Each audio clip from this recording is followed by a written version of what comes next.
आज कचहरी में हम आपके सामने एक ऐसी सच्चाई पेश करने जा रहे हैं जो हर दिन हमारे देश की सड़कों पर खून बहाती है। ये वो सच है जिसे हम देखते हैं, सुनते हैं, मगर अफसोस भूल जाते हैं। और इसीलिए आज कचहरी में स्पेशी में हम आपकी स्क्रीन पर जो आंकड़े दिखा रहे हैं, ये कोई साधारण नंबर नहीं है। ये उन मासूम जिंदगियों की चीख है जो सड़क हादसों में हर साल खो जाती है। भारत में हर साल 1,65,000, हर दिन 450 से ज्यादा और हर मिनट 7 से ज्यादा लोग सड़क हादसों में अपनी जिंदगी गंवाते हैं। ये आंकड़े सिर्फ आंकड़े नहीं बल्कि टूटे हुए परिवार, बिखरे हुए सपने और अधूरी जिंदगियों की कहानी। और आज हम आपको एक ऐसी ही कहानी सुनाएंगे, 114 साल के फौजा सिंह की कहानी, जिन्हें दुनिया टर्बन टॉर्नेडो के नाम से जानती थी। उनकी जिंदगी एक प्रेरणा थी, लेकिन उनकी मौत आज एक ऐसा सबक है जिसे हमें आपको सुनना, समझना और कभी नहीं भूलना चाहिए। फौजा सिंह साहब दरअसल कोई साधारण इंसान नहीं थे। 1911 में पंजाब के जालंधर में जन्मे फौजा सिंह ने 114 साल की उम्र तक जिंदगी पूरी शिद्दत से जी। उन्होंने दोनों विश्व युद्ध देखे, भारत की आजादी का आंदोलन देखा, देश के बंटवारे को भी देखा, संविधान का निर्माण देखा और भारत और पाकिस्तान के युद्धों को भी देखा। उन्होंने समय के साथ बदलते भारत को करीब से महसूस किया, लेकिन दुखद यह भी कि अपने बेटों की मौत तक देखी। लेकिन इसके बावजूद फौजा सिंह साहब ने कभी जीवन में हार नहीं मानी। 43 साल की उम्र में जब ज्यादातर लोग आराम की जिंदगी चुनते हैं, फौजा सिंह ने दौड़ना शुरू किया। उनकी यह शुरुआत कोई सनक का नतीजा नहीं थी, बल्कि बेटे की मौत के गम को पीछे छोड़ने का तरीका थी। साल 1994 में अपने बेटे की मौत के बाद फौजा सिंह ने दौड़ को अपनी जिंदगी का हिस्सा बना लिया। 92 साल की उम्र में 2003 में टोरंटो मैराथन को 5 घंटे 40 मिनट में पूरा किया। दुनिया ने इसके बाद ही उन्हें टर्बन टॉर्नेडो का नाम दिया। ब्रिटेन ने अपनी नागरिकता दी, लेकिन फौजा सिंह का दिल हमेशा हिंदुस्तान की मिट्टी में धड़कता रहा। वो अपने पैतृक गांव जालंधर लौट आए, क्योंकि अपनी धरती से उन्हें बेशुमार प्यार था।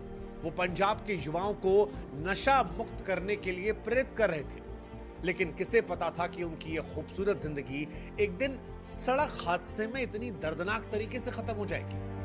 तस्वीरों के माध्यम से दिखा देते हैं। ये फौजा सिंह की कोठी है, यहाँ से कुछ थोड़ी दूरी पे, और यहाँ से वो आ रहे थे। और जो यहाँ पे जो आई विटनेस है और जिन्होंने फौजा सिंह को हॉस्पिटल ले गए, उनका ये कहना है कि ऐसे लग रहा है कि जो गाड़ी बहुत हाई स्पीड पे आ रही थी और हिट करके गाड़ी भाग गई यहाँ से।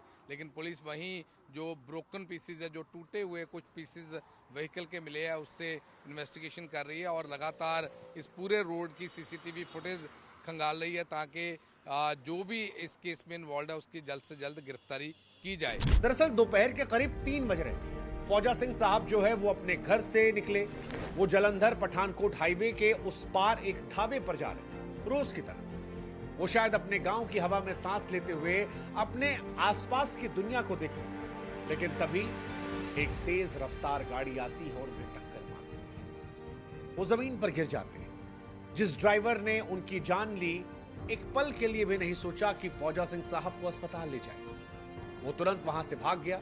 सड़क पर पड़े फौजा सिंह दर्द से तड़पते रहे। आसपास लोग खड़े रहे। वो शायद वीडियो बना रहे थे, तस्वीरें खींच रहे थे। हिंदुस्तान में एक तो ये भी दुर्भाग्यपूर्ण है कि जब कोई गिर जाता है, मर जाता है, चोट लग जाती है, तो लोग अस्पताल पहुंचाने के पहले मोबाइल से वीडियो बनाते हैं ताकि सोशल मीडिया पर वायरल करें। और यही फौजा सिंह साहब के साथ भी रहा। किसी एक ने उनकी मदद नहीं की। अगर सही समय पर अस्पताल पहुंचा दिया होता तो शायद जिंदगी बच जाती, लेकिन ऐसा नहीं हुआ और आखिरकार 114 साल की उम्र में फौजा सिंह साहब की मौत हो गई। ये कहानी सिर्फ फौजा सिंह की नहीं है। भारत में हर साल लाखों लोग सड़क हादसों का शिकार होते हैं, और हैरानी की बात यह है कि 74% मामलों में ऐसे ही जैसे फौजा सिंह को मदद नहीं मिली, वैसे ही मदद नहीं मिली। लोग इतने असंवेदनशील हैं कि वो मरते आदमी का वीडियो बनाते, सोशल मीडिया पर संवेदनाएं बटोरते, लेकिन जान बचाने की कोशिश नहीं करते। फौजा सिंह की मौत ने एक बार फिर उस कड़वे सच का सामना करने को मजबूर कर दिया, जिसे बार बार हम और आप नजरअंदाज करते हैं। भारत में सड़क हादसे कोई नई बात नहीं है, लेकिन इनकी गंभीरता को हमने कभी गंभीरता से नहीं लिया। आंकड़े ये बताते हैं कि दुनिया में सड़क हादसों में होने वाली हर 100 में से 11 मौत हमारे देश में होती है, जबकि हमारे पास दुनिया के सिर्फ 1% वाहन। ये आंकड़े डरावने हैं, लेकिन इससे डरावनी हमारी लापरवाही।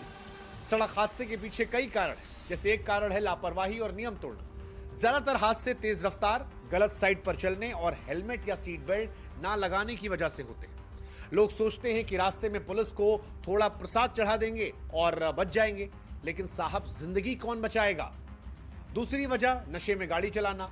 भारत में हर साल 2000 से ज्यादा लोग नशे में गाड़ी चलाने वालों की वजह से मर जाते हैं।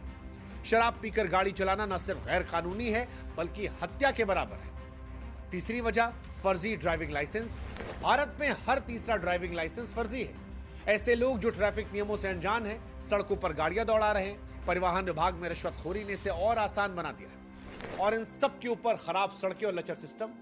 हिंदुस्तान में कई बार सड़कों की खराब स्थिति और ट्रैफिक नियमों को अनदेखा करना हादसों को न्योता देता है, और इन्हीं की वजह से पिछले कुछ सालों में सड़क हादसों की संख्या निरंतर बढ़ती जा रही है। पहले जब ट्रैफिक चालान से सरकार को 2000 करोड़ रुपए भी नहीं मिलते थे, तब हादसे में 50,000 से कम मौतें होती थी। लेकिन आज जब चालान से 12,000 करोड़ तक की कमाई हो रही है, तब भी साल में 1.5 लाख से ज्यादा लोग ऐसे हैं जो सड़क हादसों में मर जाते हैं।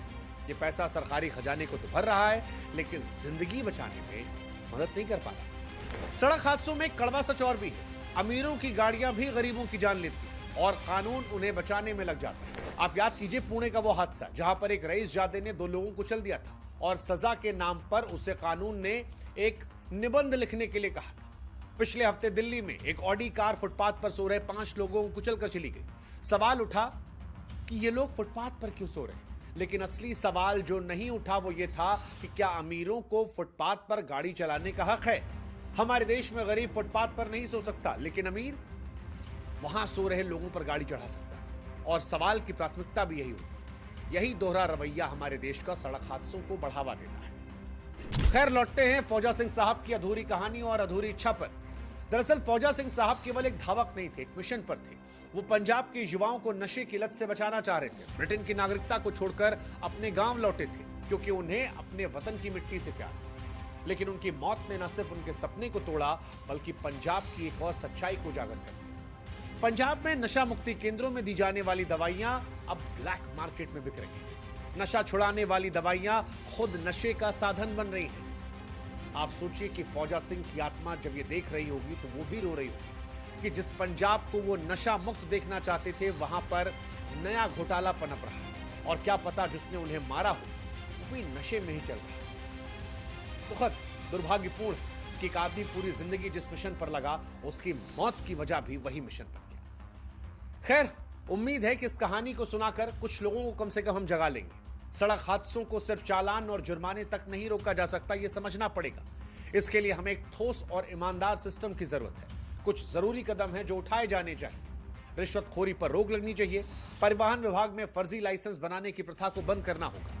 बिना टेस्ट के लाइसेंस देना हादसों को न्योता देना जैसा है। सख्त ट्रैफिक नियम बनाने होंगे ताकि तेज रफ्तार, नशे में गाड़ी चलाने वाले और गलत साइड ड्राइविंग करने वालों पर सख्त सजा हो। सिर्फ चालान काटने से काम नहीं चलेगा, बल्कि गाड़ियों को रोककर उनकी निगरानी भी करनी पड़ेगी। अच्छी सड़कें और जागरूकता ये भी जरूरी है। खराब सड़कों को सरकार को ठीक करना होगा और सुनिश्चित करना होगा लोगों को भी कि जब वो ड्राइव करें तो हेलमेट या सीट बेल्ट जरूर लगाएं। सामाजिक जिम्मेदारी लेनी होगी। हमें सड़क पर घायल लोगों की मदद करनी चाहिए। वीडियो बनाने की जगह उनकी जान बचाने की कोशिश करनी चाहिए। और सबसे इंपॉर्टेंट, कानून में सुधार। अमीर गरीब का भेदभाव खत्म करना पड़ेगा। सड़क हादसों में दोषियों को जब तक सजा नहीं मिलेगी, तब तक इस तरह के लोगों के मन में डर नहीं पैदा होगा। निबंध चलाने से छूट मिलती है, डर खत्म होता है। फौजा सिंह साहब की जिंदगी एक मिसाल थी। 114 साल तक जिंदगी के हर पल को जिया, लेकिन उनकी मौत ने हमें एक कड़वा सबक दे दिया।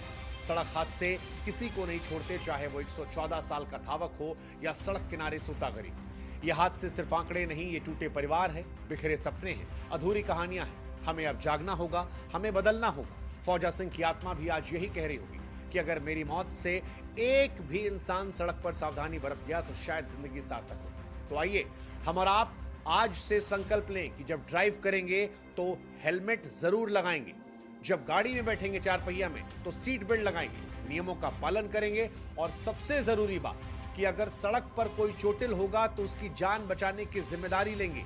वीडियो बनाने की जगह संवेदना उसको अस्पताल पहुंचाने में दिखाएंगे, क्योंकि सड़क हादसे सिर्फ हादसे नहीं है, हमारी लापरवाही का नतीजा है और इस लापरवाही को रोकना हमारे और आपके ही हाथ में है। यही शायद फौजा सिंह साहब को हमारी सच्ची श्रद्धांजलि होगी।